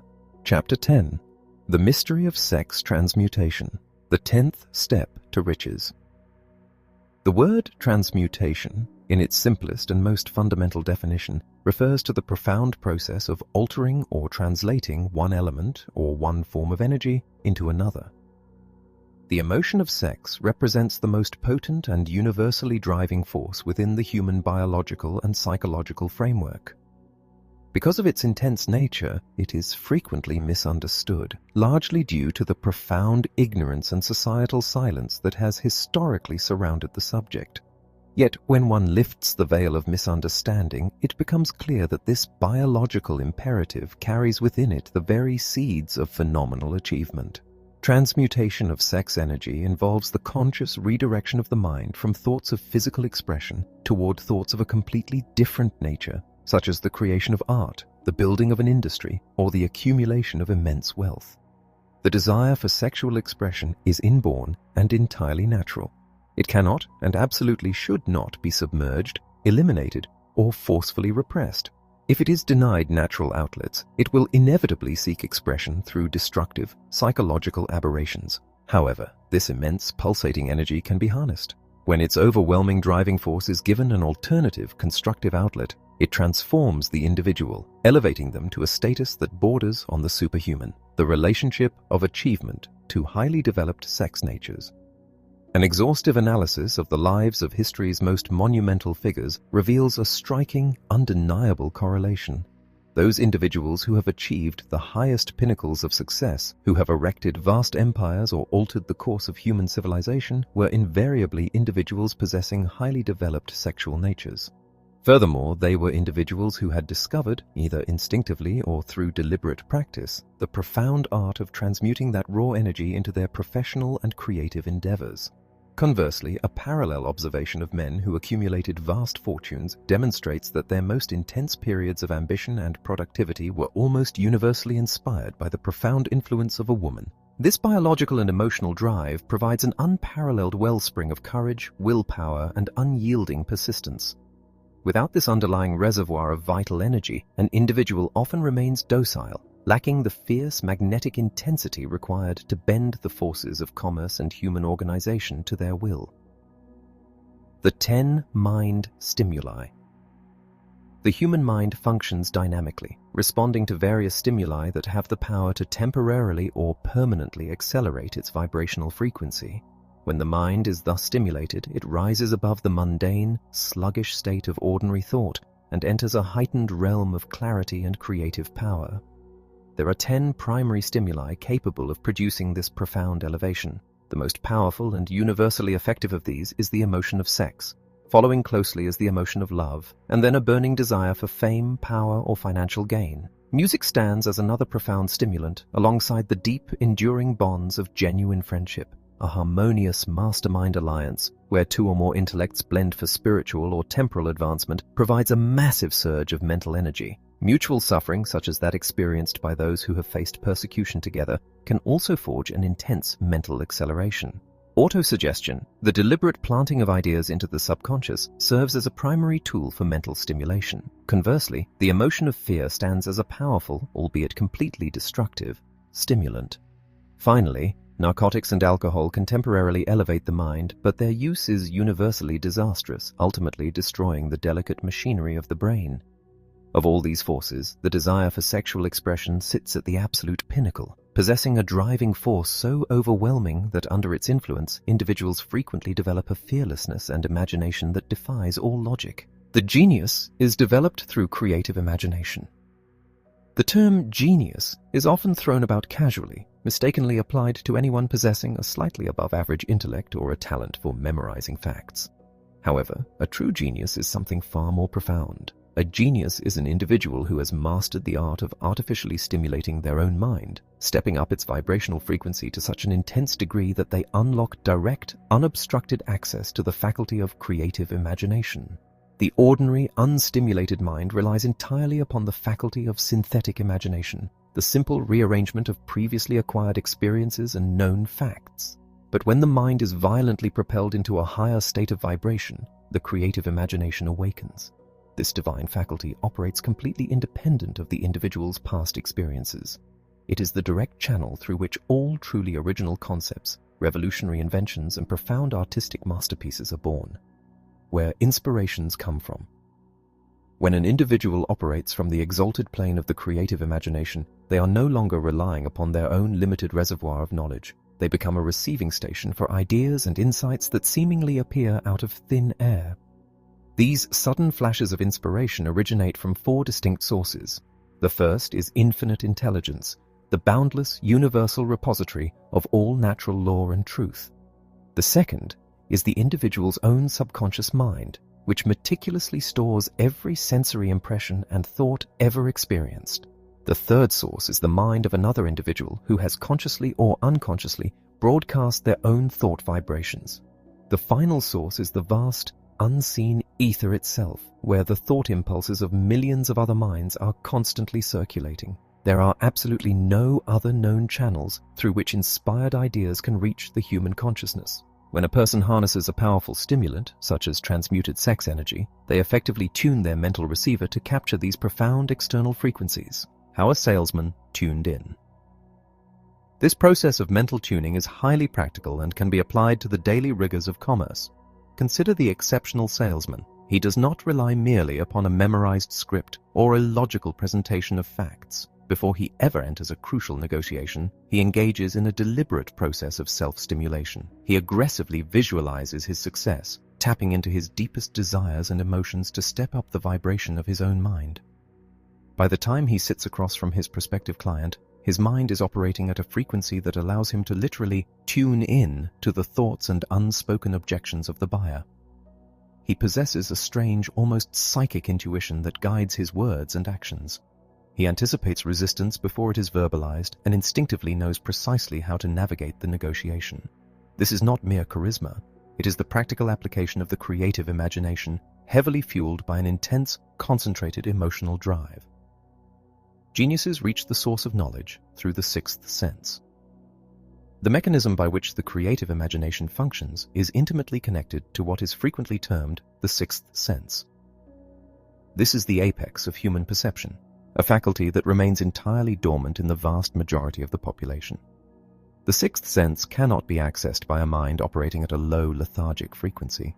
It opens its doors only when the individual has deliberately accelerated their thought processes through the application of a profound emotional stimulant. The great artists, the brilliant inventors, and the monumental leaders of history did not achieve greatness through cold, calculating logic alone. They reached their respective zeniths because they learned how to harmonize their minds with the rhythmic vibrations of the universe, accessing the sixth sense to pull down knowledge that was completely unavailable to the ordinary intellect. the seat of genius. It is a monumental error to believe that genius is exclusively a gift of birth. While some may possess a natural predisposition to profound thought, true genius is a state of consciousness that is actively cultivated. The seat of this genius resides within the creative imagination, but the engine that powers it is the emotional intensity of the individual. By learning to take the raw biological urge of sex and consciously redirecting that immense tidal wave of energy toward a specific burning desire for achievement, a person literally constructs their own genius. They forge a mental environment where inspiration is not a rare accident, but a reliable daily occurrence, the driving force of sex. To underestimate the sheer, uncompromising power of the sexual drive is to ignore the most fundamental reality of human nature. It is an emotion so deeply embedded in our biology that people will readily risk their reputations, their fortunes, and even their lives to satisfy it. When this urge takes hold, it entirely eclipses all other considerations, driving men to acts of unparalleled courage or profound foolishness. However, when this exact same driving force is harnessed, when the individual says, "I will not dissipate this energy in fleeting physical expression, but I will channel its fierce intensity into the construction of my grandest ambition," the result is absolutely explosive. The desire for wealth or creative triumph becomes infused with the unstoppable biological imperative of survival and reproduction. The individual becomes a terrifyingly effective force of nature. Why men seldom succeed before 40. A careful statistical analysis of thousands of successful individuals reveals a surprising and consistent pattern. The vast majority of men do not begin to achieve truly monumental success until they have crossed the threshold of 40, and frequently their greatest strides are made well past the age of 50. The reason for this phenomenon is intrinsically linked to the mystery of sex transmutation. In their 20s and 30s, the average man is entirely consumed by the physical expression of this vital energy. He dissipates his greatest source of power in a frantic, unorganized pursuit of physical satisfaction. It is only when he reaches his late 30s or 40s that the raw intensity of the biological urge begins to harmonize with his intellectual and emotional maturity. He finally begins, often unconsciously, to transmute his immense vital force into the channels of business, art, or leadership. The energy that once drove him to distraction now fuels his ascent to greatness. The greatest of all mind stimulants. While the emotion of sex stands as the most powerful biological stimulant, it is inherently raw and frequently chaotic. However, when the emotion of sex is perfectly fused with the deep spiritual emotion of love, the result is the absolute greatest of all mind stimulants. Love tempers the aggressive, sometimes destructive nature of raw sexual energy, infusing it with a profound sense of purpose, empathy, and spiritual alignment. The combination of these two monumental forces creates a state of mind that is uniquely equipped to access the highest frequencies of the creative imagination. A man driven solely by sex may conquer a city, but a man driven by the fusion of sex and true love will build an enduring civilization. The storehouse of personal magnetism. The energy of sex, when properly conserved and transmuted, does not simply vanish. It undergoes a profound metamorphosis, manifesting in the physical world as personal magnetism. This invisible, highly attractive aura is the very essence of genuine charisma. A person with highly developed, transmuted sex energy projects a vital, magnetic presence that is immediately felt by everyone they encounter. It is conveyed in the firm, electric grip of a handshake. It reverberates in the rich, commanding tone of their voice. It dictates a posture of supreme confidence and radiates from the intense clarity of their gaze. This personal magnetism is a priceless asset in the worlds of sales, leadership, and public influence, entirely capable of persuading the minds of others where logic and reason would completely fail. The result of incorrect use of sex energy. Just as fire can forge steel or burn a city to the ground, the immense power of sex energy possesses a terrible duality. When an individual fails to understand the law of transmutation and instead allows this energy to govern them entirely through unbridled physical debauchery, the results are universally tragic.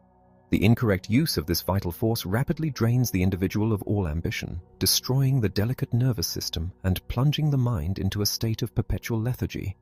It breeds weakness of character, shattering the willpower and entirely paralyzing the creative imagination.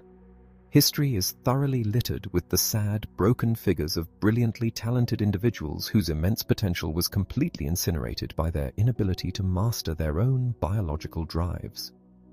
The tragic waste of creative energy society at large suffers under a massive inherited burden of ignorance regarding the true nature of the sexual drive. Because the subject has been historically shrouded in dark whispers, shame, and vulgarity, millions of individuals grow to adulthood viewing this profound energy merely as a base, physical appetite. This profound misunderstanding results in a staggering, incalculable waste of human creative potential. If the education systems of the world were to cast off their prudishness and teach young minds the sacred art of transmutation, the immediate result would be a renaissance of unparalleled artistic, scientific, and economic achievement. The energy that is currently squandered in the shadows could be harnessed to illuminate the world. The nature of true love. To fully grasp the mechanics of this transformation, one must elevate their understanding of love. True love is an emotion that exists on an entirely different plane than the raw, biological imperative of physical attraction. It is a spiritual force that seeks not merely to consume, but to elevate and protect. When the emotion of love enters the mind, it acts as a powerful refining agent. It softens the harsh edges of ambition, ensuring that the pursuit of wealth and power is guided by a fundamental respect for human dignity and universal justice. Without the balancing influence of love, an individual driven by transmuted sex energy can easily become a ruthless tyrant. Love is the safety valve that ensures the immense power of the human drive is directed exclusively toward constructive, harmonious ends. Love, the greatest experience of life. The experience of genuine, profound love is the most transformative event a human soul can endure. It possesses the unique capacity to permanently alter the vibrational frequency of an individual's consciousness. When a person is deeply touched by love, they are awakened to a spectrum of reality that was previously invisible to them. This profound emotional experience breaks down the walls of the isolated ego, forcing the individual to recognize their intrinsic connection to the vast, interwoven fabric of humanity. It is an experience that leaves an indelible, eternal mark upon the psyche, forever expanding the individual's capacity for empathy, imagination, and creative thought. The lessons of love. Even when the object of one's love is lost, whether through death, distance, or the painful dissolution of a relationship, the profound impact of the emotion remains. The cynical mind often views a broken heart as a permanent tragedy, leading to bitterness and a defensive closing of the soul. However, the individual who understands the true nature of emotional alchemy recognizes that love, once genuinely experienced, can never be completely lost. The intense vibrations it instilled within the mind remain as a permanent refinement of the individual's character. The sorrow of loss, when properly channeled, deepens the soul, granting the individual a more profound understanding of the human condition. The lessons of love, even the most agonizing ones, serve to temper the spirit, leaving the mind infinitely more capable of accessing the divine heights of the creative imagination. Chapter 11. The Subconscious Mind. The Connecting Link. The 11th Step to Riches. The subconscious mind consists of a vast invisible field of consciousness in which every impulse of thought that reaches the objective mind through any of the 5 senses is meticulously classified and permanently recorded. It is the grand repository of the human experience. From this massive, silent filing system, memories, ideas, and impressions may be recalled or withdrawn just as one might retrieve a document from an endless cabinet. It receives and files sense impressions or thoughts regardless of their nature, making absolutely no distinction between that which is constructive and that which is destructive. You may voluntarily plant in your subconscious mind any plan, thought, or purpose which you deeply desire to translate into its physical or monetary equivalent.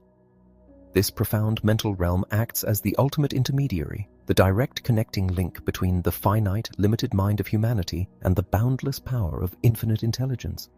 It is the sole medium through which an individual may draw upon the fundamental forces of the universe to forge their own reality. The subconscious is a sending station. When you grasp the sheer magnitude of the subconscious, you must realize it is not merely a passive storage vault or a dormant archive of memory. It is a highly active, constantly vibrating mechanism. It operates identically to a mental sending station, continuously broadcasting your deeply held thoughts and dominating desires outward into the unseen ether. Just as a physical radio transmitter sends invisible waves across vast distances to be picked up by tuned receiving sets, your subconscious mind continuously emits the specific frequencies of your current mental state. Through this incredible apparatus, the invisible forces of infinite intelligence are harnessed and actively directed toward the physical manifestation of your definite major purpose. You cannot entirely control this phenomenal machinery. It works relentlessly day and night, whether you are awake or asleep, drawing upon natural forces we do not fully comprehend. However, while you cannot stop its continuous operation, you hold the absolute sovereign power to dictate the material it works upon. By intentionally handing over your plans and desires, you set the dial of this sending station to the exact frequency of wealth and achievement. How to energize the subconscious for creative effort.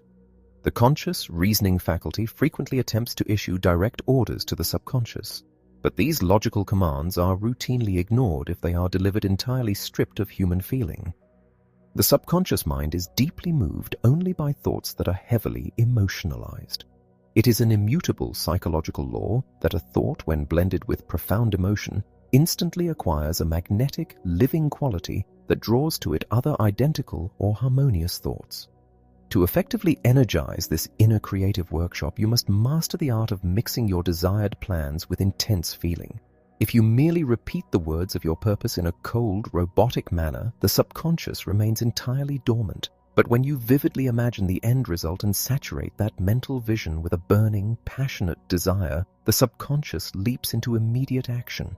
It accepts the emotionalized command as an absolute mandate, working through the sixth sense to craft the exact circumstances, cooperative relationships, and sudden intuitive hunches necessary for your total success. The subconscious is the fertile soil of the mind if you do not deliberately plant and nurture the seeds of your ambition through emotionalized instructions. The weeds of fear and doubt will inevitably take root and choke out your future. The 7 major positive emotions. To become an absolute master of this internal mechanism, one must deliberately cultivate the forces that build and consciously summon the energies that resonate with abundance. There are 7 major positive emotions that serve as the primary fuel for the subconscious mind. These are the emotion of desire, the emotion of faith, the emotion of love, the emotion of sex, the emotion of enthusiasm, the emotion of romance, and the emotion of hope. These powerful, vibrating feelings must be consciously drawn upon and continuously injected into the instructions you hand over to your subconscious. They are the chemical catalysts that transform a cold, lifeless thought into a dynamic, living entity capable of traversing the gap between the physical brain and infinite intelligence. By cultivating the daily habit of experiencing these positive states, you ensure that the signals broadcast by your mental sending station are exclusively tuned to the frequencies of prosperity and high achievement. The 7 major negative emotions. In stark, terrifying contrast, there are 7 major negative emotions that act as absolute poison to the creative faculties. These are the emotion of fear, the emotion of jealousy, the emotion of hatred, the emotion of revenge, the emotion of greed, the emotion of superstition, and the emotion of anger. Positive and negative emotions cannot occupy the mind at the exact same time. One or the other must always dominate the territory of your consciousness. It is your unyielding personal responsibility to ensure that positive emotions constitute the dominating influence of your mind. If you carelessly permit these negative, destructive frequencies to take hold, they will inevitably reach the subconscious. The subconscious mind, being entirely impartial, will faithfully accept these destructive vibrations and immediately begin translating them into their exact physical equivalents, materializing circumstances of poverty, profound misery, and inescapable defeat. A mind dominated by negative emotions literally commands the universe to destroy its own owner's ambitions. The secret of effective prayer. This deep comprehension of the subconscious mind completely illuminates the true mechanical nature of prayer and logically explains why the vast majority of human prayers remain tragically unanswered. When most people pray, they do so only after every other worldly avenue has failed, and they approach the act in a state of sheer terror, desperation, and agonizing doubt. Because the subconscious mind accepts and acts upon the dominating emotion present at the time, It takes this intense fear and transmits it to infinite intelligence as the actual, true request. The universe, responding faithfully to the strongest vibration, manifests the very disaster the individual was desperately praying to avoid. The true secret of effective prayer lies in the complete, unwavering mastery of faith.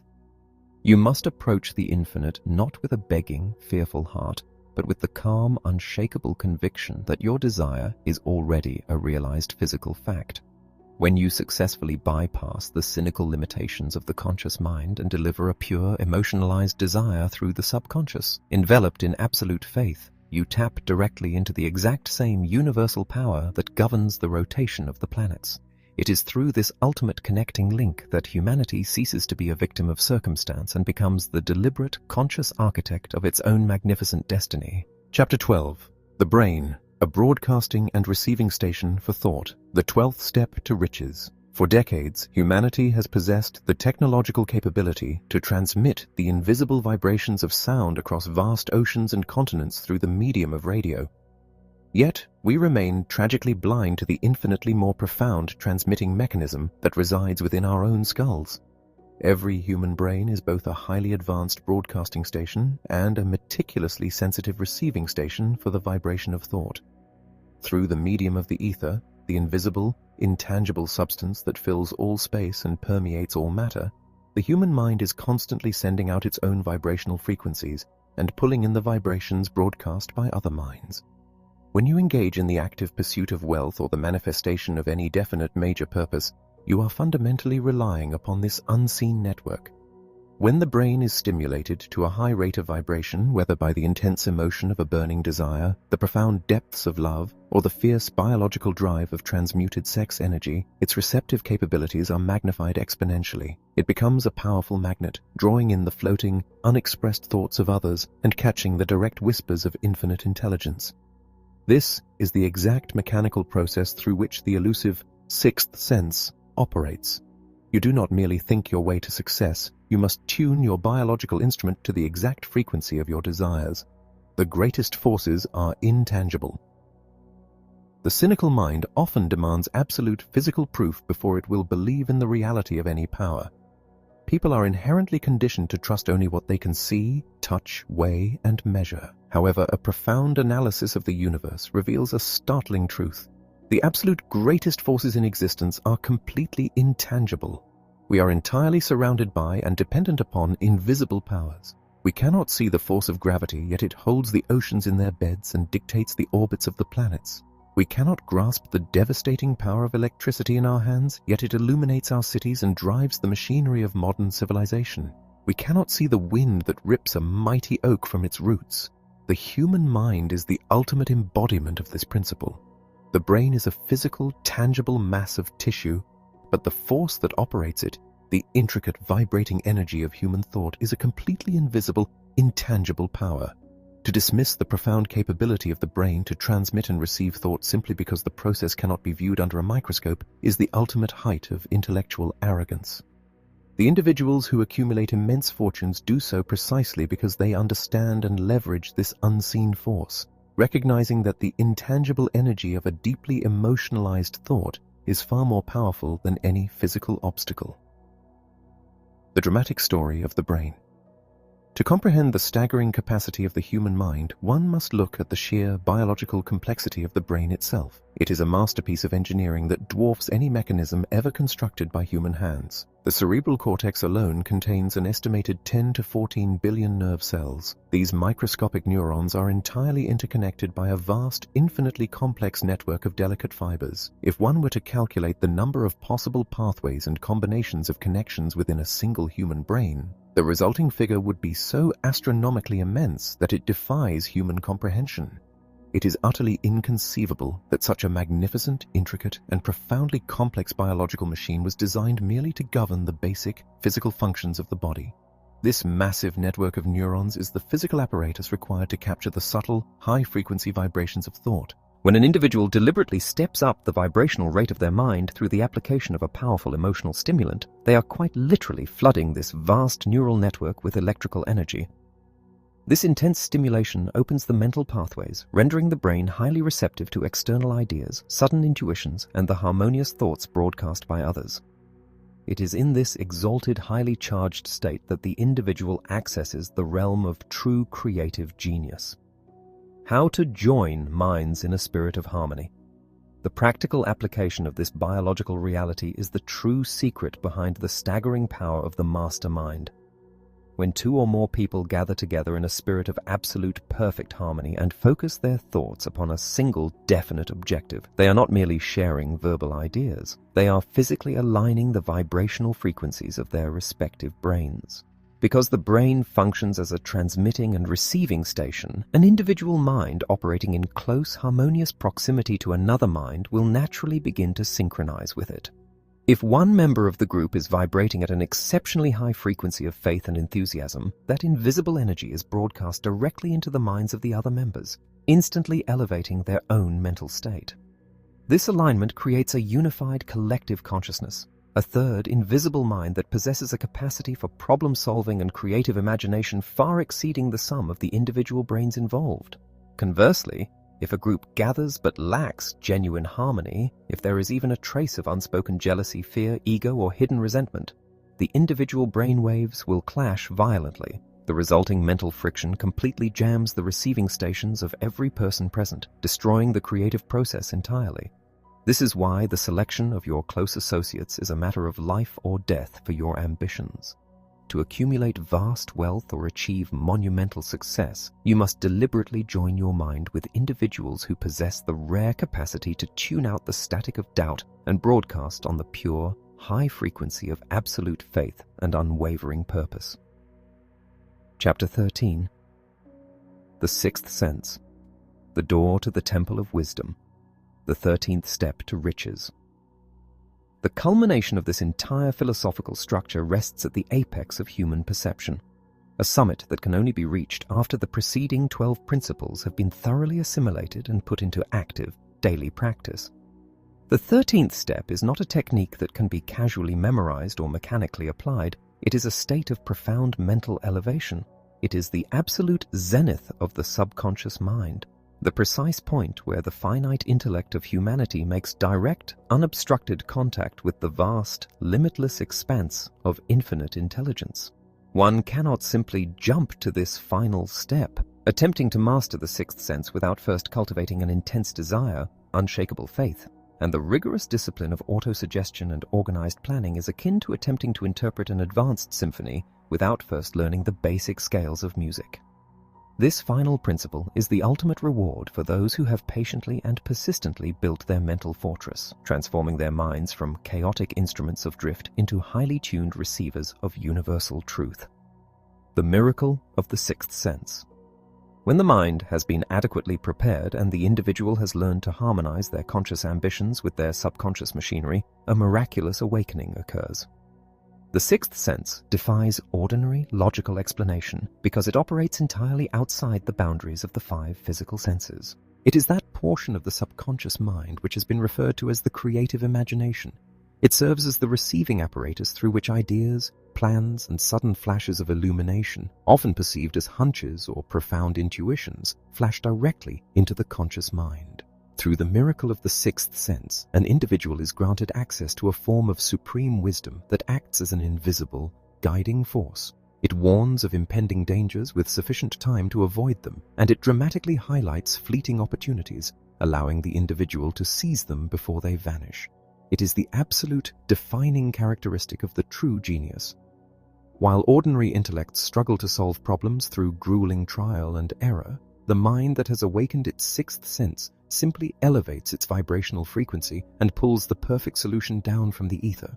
This sense cannot be forced.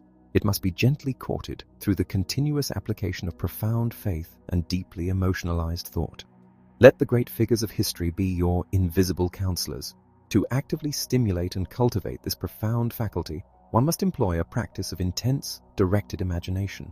Long before I had fully comprehended the mechanics of the sixth sense, I discovered a method of character building that yielded extraordinary results. Recognizing that my own early environment and inherited tendencies possessed significant flaws, I sought to entirely rebuild my character by modeling myself after the greatest minds the world had ever known. I chose an elite group of men whose achievements and philosophies I deeply revered, titans of industry, visionary inventors, and monumental statesmen such as Abraham Lincoln, Thomas Edison, Andrew Carnegie, and Ralph Waldo Emerson. I resolved to make these men my invisible counselors. I did not merely read their biographies, I actively sought to transplant their finest qualities directly into my own psyche, understanding that the mind inevitably begins to resemble the dominating influences it is consistently fed. The invisible counselors process.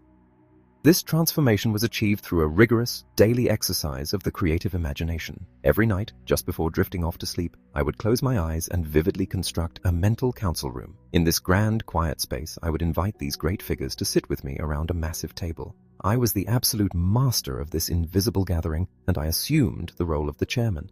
My purpose was not simply passive observation.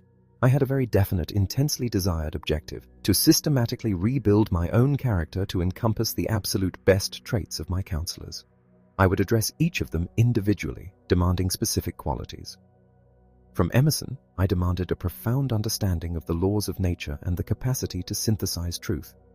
From Lincoln, I requested an unyielding sense of justice, profound empathy, and the immense courage to stand firm in the face of bitter adversity.